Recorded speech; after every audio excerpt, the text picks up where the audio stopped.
Konnichiwa minasan, Ken here. Konnichiwa, Peri po. Okay, so ngayon kasama natin si Peri Peri. Meron siyang channel, follow niyo dito. Interviewin lang natin siya. Kasi medyo parehas kami ng story nito. Siyempre may kakaiba, pero medyo nakakatuwa yung story niya ni Peri. Trainee siya dito dati. Tapos bumalik siya dito as SSW. So gusto nating malaman paano siya nakapag-trainee at paano siya nakabalik dito at ano yung journey niya mula ngayon. Okay? So Peri, tagasan ka sa Philippines? Sorsogon, mga Sorsoganon, mga Oragon. Yan, Sorsogon, taga Sorsogon po tayo ngayon. Ano po tayo ngayon? Ano nga yun? Ikat mo na. Medyo kinakawa na, may camera na. Yun, taga Sorsogon po ako dyan sa Bicol. So ngayon, baka may mga taga Bulan na nanonood. Bulan Sorsogon po. Hello po sa inyo. Paano mo nalaman about sa trainee program ng Japan? Actually, research ko rin kasi siya kasi nga kino-compare ko yung Korea at saka Japan. Sa Korea kasi baliktad. Mag-aaral ka muna bago ka magkaka-employer. So maghihirap ka muna, magbabayad ka muna ng schooling mo bago ka parang susuot ka talaga sa papasok ka talaga sa butas ng karayom bago ka makapag-Korea. Pero worth it naman kasi malaki sahod. So ngayon nakita ko kasi si Japan, masasali ka muna, magkakaroon ka muna ng employer bago ka maghirap ng ng language. Yung sinasabi kong hirap, yun lang naman yung yung magbabayad ka tapos mag-aaral ka ng Nihongo. So ngayon baliktad siya, kaya sabi ko mas madaling mag-Japan kumpara mag-Korea. So ibig sabihin, pag gusto mong mag-Korea, mag-aaral ka muna ng Korean sa sarili mong pera bago ka makakapunta sa selection na makakahanap ng employer. Oh, yes. Dito sa Japan, masa-select ka muna bago ka mag-aral. So ibig sabihin, sure ball na meron ka ng employer bago ka makapunta ng Japan. Yes, yung okay, ganun. So pinili mo yung Japan kasi mas sure ball ngayon. Sure ball. Pero tapos yung nakikita ko kasi, parang parehas lang naman yung nila yung lugar.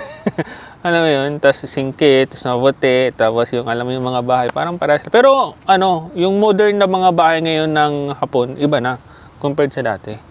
Kumbaga culturally speaking, halos parehas din sila. Language nagkakaiba, pero since hindi mo naman napag-aralan pa kahit you can go either way. Kumbaga kahit aralin mo okay lang. So mas sinuwerte ka sa Japan. So trainee ka, di ba? Trainee. Ilang taon ka at saka anong trabaho mo dito ng trainee ka? 3 years ako dito, naging trainee before. Tapos na ako. So ngayon, naging ako, industrial packaging. So nagpapa kami ng mga parts ng sasakyan. So, siyempre, hindi alam niyo naman Japan, ang mga hard workaholic yung Hapon. Kailangan mo makipagsabayan, siyempre, hindi yung magpapakita ka tatamad-tamad ka dito, di ba? 'Yun. So yun ang isa sa mga napansin mo na sa Japan hindi pwede yung pwede na yan. Pwede na. Hindi pwede yung pwede na yan. Yung diskarte natin, dapat talaga siya tawag nito. Yung nakatahi siya. Alam mo yung may yung proseso. Proseso, plansyado yung proseso. Yung gusto dapat yung makita ng amo mo, kaya yung mga nakakataas sa'yo, yung tinuro nila. Yung kasi, experienceado na kasi nila yun. Di ba nakita mo, ganito mas magandang pagkakagawa ng ganito. Minsan kasi nagawa na nila yun, tapos pumalpak. Kaya mas gusto nila yung way kung paano sila magtrabaho, yun yung makita nila sa'yo. Kaya wag mong mamaliitin yung bawat detalye na ituturo nila sa'yo kasi nga pwede ka nilang mapagalitan minsan, alam mo yun, siyempre. Ganun pala yun. So, pero sabihin natin may sarili kang diskarte, pero susundin mo pa rin yung proseso na tinuro nila sa'yo. Diba? Kasi kapag ka nagkamali ka, responsibilidad mo yun pag nagkamali ka. So, since hindi mo sinunod yung process nila, ikaw ang responsible doon. Alam mo na yung mga word na, sabi ko na kasi sa'yo ganito, sabi ko na kasi sa'yo ganito. Yan, mas babatuhan ka nun. Babatuhan ka gano'n, tapos lips to lips, ay joke lang. Grabe. Na-experience niya na yun. Hindi, joke lang. So, yun lang naman. So, after ng 3 years, ano nangyari? Anong nangyari so ngayon, after 3 years, matatapos. Actually, may exam pala yun. Sa first year mo, tapos mga third year mo, dapat mapasa mo yun. Kaya, trainee? Sa trainee. Sa trainee program na exam ka 2 beses. So ngayon, pag umabot ka pa, kasi pwedeng ma-extend hanggang 5 taon yung trainee. Pang 5 taon mo pa, mayroon ka pang exam. Nang bali 3 exam mo, pagka nag 5 taon ka. Pero pag 3 taon ka lang, 2 exam lang. So ngayon, Yung time ko kasi nung matatapos na yung trainee program ko is ang hirap pala ng kategory ko industrial packaging tapos magko-convert ako sa sa visa na SSW. Ang hirap niya hanapan ng trabaho dito. So maraming trabaho na hiring dito pero walang industrial packaging. Kaya yung naisip ko mag-exam ako ng Prometric. Kasi dito sa Japan, pagka trainee ka, hindi ka pwede basta-basta pwedeng lumipat ng ibang kategory o ibang trabaho na alam mo, gusto mo. Kunwari, nandito ka sa papak ka, gusto mo mag-restaurant, hindi pwede ganun. Kung ano yung nasa visa mo, category mo, yun lang yung pwede mong trabahuan. Pag nagbaito ka or gumawa ka ng ibang pagkakakitaan na hindi kasama sa category or sa contract, yung bridge of contract, pwede kang mahuli, pwede kang pauwiin. Yun. Ganun, Ganon. Pwede ka talaga nilang pauwiin nun. Tapos ngayon, tawag nito, ay, tsaka hindi ka naman pala ma-hire kasi siyempre kailangan sa document mo yun eh. Hindi, kahit patago. May mga ganun kasi. Black eye siya na. Yung mga black eye siya nga narinig ko na yun. So, yung nakita ko kasi sa Prometric kasi yung platform na yun ng pag-i-examan mo. Prometric yung tawag sa. Nakita ko kasi yung pinakamadaling exam nun is yung sa farming. Kasi English lang. Lahat ng doon, category na pwede mong pagpilian is puro ni Hongo. Jikang kakaro, tawag nito. Pag magre-review ka kasi, pa mahabang oras pa yung kasi Nihongo kasi, di ba? Mahirap magsaulo ng Nihongo, lalo pa 3 taon ka lang dito. So ngayon, yung farming kasi, yung tawag dito? Dairy farm tsaka crop farming, parehas English yun. So dairy farm sa mga hayop yun, sa mga bakahan, yun. Yung crop farming naman sa pagtatanim ng mga gulay, ganon. So yung napili ko kasi crop farming kasi nga yung nakita ko kasi sa bakahan ay mabaho tapos baka kumapit pa sa katawan ko yung amoy. Kaya yung dito na lang ako sa crop farming kasi minsan gulay-gulay, pwede ka pa umuwi ng mga nyo kasi minsan, alam mo yung talong, nakita ko kasi sa video yung talong, may konting scratch lang yan, reject na yan, tatapon na yan. So ibig sabihin, pwede mo mauwi yun, kakainin, pwede mong lutuin yun sa'yo na. So kaya sabi ko, makakatuwa naman dito, makakatipid ka sa ulam-ulam. So yun, kaya nag-crop farming ako. Tapos English lang yung tawag nito yung exam, madali lang. So 2 weeks, kaya mo na siya. 2 weeks, kaya mo na siya ipasa. So ngayon, siyempre giri-giri na yung ko kasi nga wala na ako masyadong time. Tinake ko na yung crop farming para lang ma-extend yung hindi ako farmer para lang ma-extend yung visa ko, para lang madagdagan yung mga taong ko dito sa Japan kasi nga sabi nga ng mga kaibigan ko, sumiyasi nga mas madaling mabuhay dito kumpara sa Pinas. Naman, hindi ko naman sa kinukumpera, baka basin nyo ako. So yun, kung titignan mo talaga, mas maunlad yung Japan, kaya mas maganda. Kasi nga, di ba, nag-abroad yung kasi nga, sa mga alam nga naman mag-abroad ka sa Africa, di ba, yung mga mas mahirap sa ating bansa, di ba? Doon ka sa mas mayamang bansa para mas malaki yung kita. So ngayon, yun di pinalad, umuwi pa rin ng Pinas. Pero, kagandahan kasi yung farmer, laging mayroong job order yan sa in demand kumbaga. Yung in demand kasi nga yung mga Hapon ayaw naman mag-farm. Kaya yung Japan kumukuha sila ng farmer kasi di ba pagkain 'yon. So ngayon 1 month lang na-select ulit ako, babalik ulit ako ng Japan. So ngayon, pero may process 'yon kasi umuwi ka na ng Pinas. Kung dito ka na-select, hindi ka na uwi, diretso na 'yon.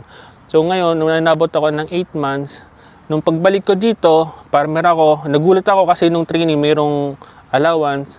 Yung pala wala na kasi SSW na daw ako. Pagdating ko dito, walang binigay na allowance. Siyempre, di ba? Nagulat ka tapos walang starter kit. Yung mga bota. Yung nga, tatandaan niya. Ikaw yung bibili ng mga damit mo? Bota. Grabe pero may mga ibang company na nagpo-provide sila. Yung napuntahan ko lang talaga is walang provision na ganon. Kaya, siyempre, di ba? Gastos din yon, sayang din, di ba? So ngayon, during na nasa farm ako, ang lungkot pala. Alam mo yung okay naman yung trabaho, okay naman yung mga kasama mo. Kaso lang, alam mo yung sobrang probinsya na. Siyempre, wala namang farm sa city, di ba? Sobrang probinsya na nang napuntahan ko, yung tanim namin mga radish, tapos yung gubo, yung mahaba. Wala nun sa Pinas pero masustansya daw yan Yun yung tanim namin doon. Tapos ngayon may corn na tinatanim doon. Pero hindi naman kasi hindi naman sa hindi maganda sa farm. Yun lang yung, siyempre, may mga tao kasi na kayang mangisda. Na yung mga iba hindi kaya mangisda. So ngayon, nag-search ako kasi nga hindi ko pala gusto yung farm. So ngayon, nag-search ako kung ilang buwan ba pwede maglipat ng kaisa. So ngayon, sabi doon, may mga 6 months, tapos may 1 taon, mas much better daw 1 taon kasi magagamit po daw yung Hello Work. Pag 1 year kasi yung alam kung baka may mga may video dati si Senpai Ken about sa Hello Work. So yun, may kasi yun, may allowance. Tapos, masakit lagi likod ko doon. Kasi lagi kang nakatayo, nakayuko. Tapos, yung nga, ang layo ng bilihan. Tawag nito, kailangan mo magpaalam kung kasi siyempre nakasasakyan kayo, di mo naman pwedeng bikin yung 7 kilometers, 6 kilometers, tapos supa, tapos may bit-bit kang bigas, di ba? So, kumbaga, nag-quit ka rin kasi sobrang probinsya. Sobrang probinsya. Sobrang layak. Kagoshima yan, di ba? Oo, Kagoshima. Probinsya ng Kagoshima. Kaya ngayon, So ngayon, nagpa-interview ako sa ibang company kasi nakakita na ako ng industrial packaging na SSW. 2 months ako doon, tapos nakahanap kaagad ako ng bagong company. So ngayon, papunta na ako ngayon ng Nagoya. Nag-stop lang ako stopover ako ng Okayama para ma-meet si Senpai Ken. Kasi 'di ba kilala niyo naman siya yung newscaster natin ng taon. Tapos syempre alam mo yung mabalikan din yung yung company dati, yung feeling ba, yung pinagmulan mo. Pinagmulan mo kung saan ka galing sa Japan, 'di ba? So yun lang yung experience lang na gano'n. Tapos bukas punta na kami ng Nagoya. Kagandahan kasi malaking city na siya, tsaka maganda yung company, malaking company na siya. ano maging trabaho mo rin sa susunod? Nagba-box pa rin. Yung mga high-end daw na Kompo, kumbaga. Kompo. Mga high-end na engine tsaka machine, ini-export ng company. Ewan ko, logistic ata yun. Logistic company. Tapos ibabox namin yung mga, alam mo yung nakikita na kayo ng mga unboxing ng motor na galing sa ibang bansa na nakabox siya. Kumbaga yung mga i-export ng mga Japan, doon ginagawa. Kasi malapit sa airport yan. Sa loob ng airport talaga yun. Okay. Sa airport at saka may port din doon eh. Mga food, mga barko, ganyan. Yun. So, ganun ang magiging trabaho nila. Next. So, yun. Ako nag-explain eh. Ikaw mag-explain. So kaya kagandahan ko pa doon kasi wala, yung mga hinahanap ko doon sa Kagoshima, nandun lahat sa iChicken. Kasi alam mo, malapit, alam mo yung bahay namin, pagbaba mo, nandiyan na 7-Eleven, pwede ka na magpadala kaagad. Konting lakad, eki na, station na, train station na. Tapos, pag dito naman ba ng kaliwa, mall na. Tapos, yung hatid sundo ka na lang ng pagpapasok ka. Kaya yung gusto ko, kaya pag uwi ka pa ng Pilipinas, Nagoya, andun na yung airport papuntang Pilipinas. Ang lapit sa lahat. Diba yung alam mo yung napaka-bentry niya, ano nga yung English ng bentry, Senpai? Convenient, napaka-convenient niya. Kaya mas pinili ko yon kaysa magtagal pa ako dun sa hindi ko naman gusto yung ginagawa. Tamlay ko dun. Alam mo, kung gumagalaw ako dun, sinabi nga ng kasama ko, Perry, lagi ka nakatanga. Sabi sa akin, wala, alam mo yung yung hindi ka naman masaya sa trabaho mo, kaya piliin mo lagi kung saan ka masaya, kaya para doon ka, doon ka kasi mag-excel eh. Doon lalabas yung talent mo kung saan ka masaya. Tama. Okay. So, good luck sa next adventure mo. Ay. Sana hindi ka agad mag-quit ulit. Depende kung may malaking offer, baka may gusto mag-offer. Joke lang. Joke lang. Gagawin niya daw siya, gawin niya siyang director ng fake taxi. Magaling siya. Yun. So yung mga video ko, mga ganun nga, kasi yun yung nagbo-boom. Puro kalokohan. Puro kalokohan. Tapos ngayon, yun lang. Maggagawa din ako. Suggest naman kayo kung ano magandang content dito sa Japan.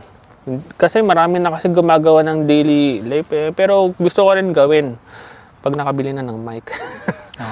Ito, mga ganitong mic, DJI. Okay siya. Kasi kahit malayo tayo sa di ba? Nahiwa-hiwalay pa. So, yun lang naman. Sige. Bye-bye. Bye-bye. Follow. Pa-follow po